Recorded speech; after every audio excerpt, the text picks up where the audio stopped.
पर वो भाई नहीं कसाई निकल गया, क्योंकि रोज उस घर में गए थे ना हम अपने परिवार को छोड़ के, तो सोचे थे कि एक माँ बाप को छोड़े हैं तो दूसरा माँ बाप हमको मिल गया। शादी जब कर लिए तो ये मतलब पूरा पागलपंती दिखाने लगे। प्यार में लोग पागल हो जाते हैं और इसका जीता जागता उदाहरण आज हमारे पास है।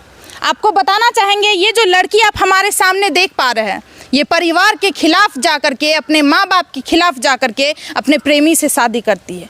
बस इतना ही नहीं, इनका शादी ऑलरेडी कहीं सेट हो चुका रहता है। उस शादी को तोड़ करके ये अपने प्रेमी से शादी करती है और उस प्रेमी से शादी करने के लिए अपने पूरे परिवार से नाता तोड़ लेती है। ना माँ बाप से मतलब रहता है, ना भाई बहन से मतलब रहता है। आपको बताना चाहेंगे आज से करीब 2 महीना पहले ये लड़की मंदिर में जा करके अपने प्रेमी से शादी कर लेती है। लेकिन आपको बताना चाहेंगे आज ये दर दर भटक रही है, कभी थाना जा रही है तो कभी मीडिया वाले के पास आकर के गुहार लगा रही है कि हमारा मदद करिए। आपको ये भी बताना चाहेंगे आज इन्हें ससुराल में रखने से इनकार कर रहे हैं। ना इनके परिवार वाले साथ दे रहे हैं और ना ही इनके पति साथ दे रहे हैं। पति इन्हें मार पीट करके घर से बाहर निकाल दी है। पति का ये कहना है कि अब हमें दहेज दो, अब हमें पैसा चाहिए। अगर हम कहीं अरेंज मैरिज शादी करते तो हमें कम से कम 5-6 लाख रुपया मिलता, लेकिन तुम्हारे तरफ से हमें 1 भी रुपया नहीं मिला है। और भी बहुत सारा मैटर है। चलिए इसी लड़की से आप सभी को सुनवाते हैं कि आखिरकार इनके साथ और भी क्या क्या घटना हुई है। क्या नाम हुआ आपका? नीतू कुमारी। अच्छा, क्या हुआ था आपके साथ? हम लोग एक दूसरे को जानते हैं लगभग 3 से 4 साल से जी। उसके बाद जो है कुछ दिन के बाद, जैसे कि 5-6 महीना के बाद एक दूसरे के साथ हम अपने मतलब जैसे होता है हस्बैंड वाइफ की तरह हम लोग रहने लग गए जी। उसके बाद जो है 2 बार प्रेग्नेंट भी हो गए। उसके बाद जो है वो लोग क्या, मेरे हस्बैंड क्या किए, जो ओवरसन करवा दिए 2 बार 2 बार ओवरसन करवा दिए। तो उसके बाद जो है फिर से हो गए तो उसको बोले जो अब इतना जो है ना हम नहीं सह पाएंगे, इस सब बार बार होता है। तो हम उसको बोले तो बोले क्या, जो वो अपने दोस्त लोग के पास बताएं जो हम शादी करेंगे। और ऐसे बात है। तो उसके दोस्त लोग उसके घर में बोले तो उसके घर से उसका भाई जो है अभिषेक कुमार, निकेश कुमार नाम जिसका है, वो हमको फ़ोन करता है 17 मार्च को। तो हमको फ़ोन करता है, पूछता है, तो हम उसको सब कुछ बता दिए, जो बात रियल है सब कुछ बताए। तो उसके बाद 1-2 दिन के बाद फिर कॉल करता है जो बाबू हम लोग पढ़ाई लिखाई करते हैं, हम लोग का करियर चौपट हो जाएगा ऐसे में। उसका भाई बोला कि नीतीश आए मेरे पास। नीतीश आपका जो पार्टनर था, उनका आपका जो अभी हस्बैंड है उनका नाम नीतीश है? हाँ।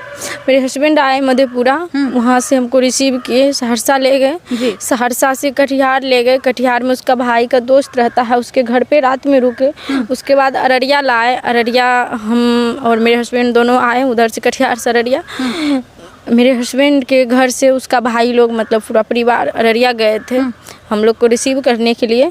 सुबह होके जो है शादी का बात विचार सब कुछ, रमेश मेहता जिला परिषद है पूर्ण भरगामा प्रखंड के जी, उसको फ़ोन करके वो लोग मंगाए। तो चाचा जी हमसे पूछे जो शादी करेगी बेटा कल के डेट में तुम्हारे परिवार से कोई कुछ दबाव करेगा तो तुम बयान नहीं बदलेगी ना। हम बोले कि जब आप इसके साथ आ गए हैं तो हम बयान काहे बदलेंगे, अब जो है मेरे लिए यही है। बस यही सब बात समझा के चाचा जी चले गए। शादी में मंदिर में रानीगंज में शादी करवाए। और जब आप शादी कर रहे थे तो उसमें जो आपके हस्बैंड है उनके पूरे परिवार वाले शामिल थे? हाँ, पूरे परिवार। और आपके थे? मेरे परिवार से कोई आपके एक भी परिवार मेंबर नहीं थे? और आपके हस्बैंड के सब वहाँ पे मौजूद थे? हाँ। और रानीगंज में आप लोग शादी किए? रानीगंज में मनसीब मंदिर है, कोई रजिस्टर। आपका रिश्ता कम से कम कितने साल से चल रहा था? 3-4 साल से? 3-4 साल से। और 2 बार आपका एबॉर्शन भी करवा दिया गया? हाँ। आप उसमें राजी थे एबॉर्शन करवाने के लिए? नहीं, हम बोल रहे थे कि ऐसा नहीं करेंगे, बोल रहा था कि इस बार कर लो, आगे से ऐसा होगा तो शादी कर लेंगे। ऐसे करते करते। अच्छा, हम सुने हैं जो आपका बीच में शादी भी टूटा है, चूंकि आपका शादी लग चुका था, हो गया था। हाँ, मतलब एक शादी ऑलरेडी आप कर चुके हैं? हाँ, हो गया था शादी। जिस समय में शादी मेरा हुआ ना, तो नीतीश को बताए तो उस समय में बोला क्या, जो मेरा अभी 3 भाई है, हम शादी नहीं करेंगे। जब मेरा पहला शादी जब आपका हुआ था तो उससे पहले ही नीतीश के साथ आपका रिलेशन चल रहा था? हाँ, जब हम बोले नीतीश को तो बोला कि अभी मेरा भाई सब है शादी करने के लिए, अभी शादी नहीं करेंगे, जहाँ करता है मम्मी पापा कर लो। वहाँ शादी जब कर लिए तो ये मतलब पूरा पगलपंती दिखाने लग गया, जो हम मर जाएंगे, सुसाइड कर लेंगे, मेरे रहते हुए तुम किसी और के साथ रहेगी। तो बहुत ही मतलब हमको बोलने लग गए। रोते रहता था, गाड़ी ड्राइव करता था तो बोलता था, वीडियो कॉल कर देता था, बोलता था कि कूद जाएंगे नीतू, हम मर जाएंगे, तुम्हारे बगैर नहीं रह पाएंगे, तुमको पता है ना। बहुत ही मतलब आपको टॉर्चर, इमोशनल ब्लैकमेल किया गया। हाँ, उसके कहने पे हम वहाँ जाना छोड़ दिए और ससुराल जाना छोड़ दिया। हाँ, उसके कहने पे छोड़ दिए। आज उसी की वजह से आज मेरा पूरा परिवार, कोई आपको एक्सेप्ट करने कोई एक्सेप्ट नहीं करे, क्योंकि इतना बड़ा गलती किया हम। माँ बाप आज कहीं का नहीं है, माँ बाप, गांव समाज सबका खिलाफ। इनका ये कहना है 3-4 साल पहले ये नीतीश से मिलती है, जो इनके अभी फ़िलहाल हस्बैंड है, और इनका ऑलरेडी शादी, उस बीच के दौरान में इनका ऑलरेडी शादी हो चुका रहता है। लेकिन शादी के बाद नीतीश फिर से इन्हें इमोशनल ब्लैकमेल करना स्टार्ट कर देते हैं कि तुम हमारे साथ रहो, अगर तुम हमारे साथ नहीं रहेगी तो हम कुछ कर लेंगे, तुम्हारे बिना हम नहीं रह सकते हैं। और ये अपने ससुराल को, बसा बसाया परिवार को छोड़ करके अपने प्रेमी के पास वापस आ जाती है। और प्रेमी के पास वापस आने के बाद काफ़ी सारा घटना इनके साथ होता है। 2 बार प्रेग्नेंट होती है, इनका एबॉर्शन करवा दिया जाता है। उसके बाद फाइनली जाकर के इनसे मंदिर में शादी किया जाता है। ये अपने माँ बाप, परिवार को छोड़ करके अपने प्रेमी के साथ जाती है। और आपको बताना चाहेंगे, जैसे ही ये शादी करके अपने ससुराल जाती है, 15 दिन 20 दिन तक तो सब कुछ ठीक ठाक चलता है। उसके बाद इन्हें मारपीट करना शुरू कर दिया जाता है, और सिर्फ पति के द्वारा नहीं, परिवार के और भी सदस्य के द्वारा इन्हें काफ़ी ज़्यादा टॉर्चर किया जाता है। कभी दहेज का मांग किया जाता है, तो कभी इन्हें घर से भगाने का धमकी दिया जाता है कि तुम घर से निकलो, हम दूसरा शादी करेंगे। अच्छा, आप जब शादी किए उसके बाद आप ससुराल गए? हाँ, उसके बाद ससुराल ले गए हमको। हाँ। पूरे परिवार, वहाँ शादी हुए, उसके बाद सब आदमी मिल के हमको ले गए ससुराल। वहाँ पे 15 से 20 रोज बहुत अच्छा से रहे। उसके बाद जो है सिरवा पावन के दिन हम घर सब निप रहे थे, बरंडा निपते निपते मेरा बीपी लो हो गया। उसके बाद बेहोश हो गए। बेहोश हो गए तो गांव का डॉक्टर से पानी उनी चढ़वाया। उसके बाद जो है वो मेरा मतलब भैंसुर है, जो नीतीश का भाई है, पूर्णिया रहता है, राकेश नाम है, वो लाके हमको मेडिसिन कुछ बच्चा खिला दिया। बच्चा खराब, उस टाइम आप प्रेग्नेंट थे? हाँ। उसके बाद वो खिला दिया। उसके बाद हम इतना सीरियस हो गए, काफी ज्यादा सुने थे, ब्लीडिंग सब होने लगा था, काफी ज्यादा सीरियस हो गए। हाँ, बहुत ही ज़्यादा सीरियस हो गए थे कि इतना सोचे न कि 6 से 7 रोज तक हम पानी तक भी नहीं पिए थे। 12 घंटा आईसीयू में एडमिट करने के बाद थोड़ा होश में आए। उसके बाद महिला डॉक्टर शिपिका सिंह है लाइन बाजार में, उससे दिखाई। उससे दिखाने के बाद जो है फिर वो मतलब पूछने लग गए जो डॉक्टर से कैसे क्या हुआ। तो डॉक्टर बोले जो देखो बच्चा तो खराब हो गया है, फिर भी कुछ मेडिसिन दे देते हैं, जो भी होगा ताकि इनका जान बच जाए, इसका जान बच जाए। पर हम नहीं सोचे थे, जिस रोज उस घर में गए थे ना हम अपने परिवार को छोड़ के, तो सोचे थे कि एक माँ बाप को छोड़े हैं तो दूसरा माँ बाप हमको मिल गया है। एक भाई को छोड़ रहे हैं तो वहाँ पे 4 भाई मिल गया है। पर वो भाई नहीं, कसाई निकल गया, क्योंकि इतना हत्यारा निकल गया है कि मेरा बसा हुआ घर को उजाड़ दिया, मेरे बच्चा को धरती पे आने से पहले ख़त्म कर दिया। मारा पीटा भी जाता था? मारा पीटा भी जाता है, टॉर्चर भी बहुत ज़्यादा। उस रोज थाना में बॉन्ड बना, थाना से बॉन्ड बनने के बाद सोकेला मोड़ पे मार के बेहोश कर दिया मेरा भैंसुर राकेश कुमार, रोड पे ही मार के भाग गया। उसके बाद पब्लिक सब इकट्ठा हुए। उसके बाद जो है तब तक ले भाग गए। मेरे हस्बैंड से पूछे तो बोला कि नहीं मेरा भाई नहीं था, कोई और था। बाद में एक्सेप्ट किया मेरा हस्बैंड, जो मेरे भाई को हाथ नहीं लगाना चाहिए तुम पे, पर लगाया। अभी आपके हस्बैंड कहाँ हैं? अभी अपने भाई के पास। आप फोन वोन नहीं आता या फोन करते कुछ भी नहीं, फोन सब कुछ बंद, नहीं फोन आता है, नहीं कुछ भी नहीं।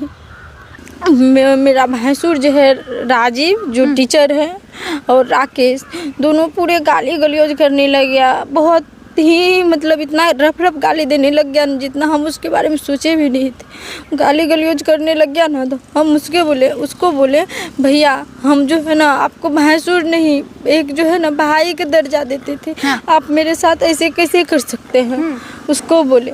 तो मतलब जो है फिर मारने उड़ने लग गया हमको। मारने उड़ने लग गया। हम जब रोने लग गए घर में तो वहाँ का आदमी सबका मेरी सास बगल का पड़ोस सब में से बुला लिए। बोली कि आज जहर खा रही थी इसीलिए मारे। अच्छा, आप बीच फांक में और बीच सुनसान जगह में जाके छोड़ के भागा है। कल के समय में क्या कुछ भी हो सकता है। कल दोबारा तुम ऐसा कर सकता है, दोबारा कहीं मार भी सकता है ले जाके तुम्हारे साथ। थाना वाना में कंप्लेन की आप अपने हस्बैंड के खिलाफ या आप अपने ससुराल वाले के खिलाफ थाना में जाकर के आवेदन दिए होंगे? हाँ दिए हैं। वहाँ का पुलिस प्रशासन कोई नहीं सुन रहा है क्योंकि लड़का एक पत्रकार है, इसीलिए लड़का एक रिपोर्टर है, पत्रकार। हाँ। इसी वजह से नहीं सुना जा रहा।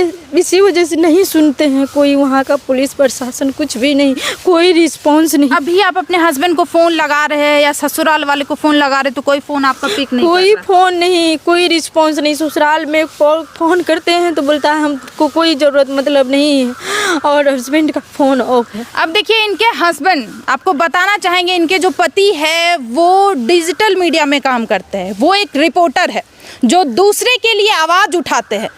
पत्रकार का ये काम होता है कि उनके साथ जाकर के खड़े रहना, उन्हें न्याय दिलाना, उन्हें अन्याय से बचाना। लेकिन आपको बताना चाहेंगे इनके हस्बैंड खुद एक रिपोर्टर होते हुए पे भी अपनी पत्नी के साथ इतना बड़ा घटना किया। आपने सुना ही कि आखिरकार इस बेचारी के साथ क्या क्या हुआ है। ना अपने ससुराल की रही और ना ही अपने मायके की रही। ना माँ बाप इन्हें पूछ रहे हैं और ना ही ससुराल के एक भी सदस्य इन्हें पूछ रहे हैं।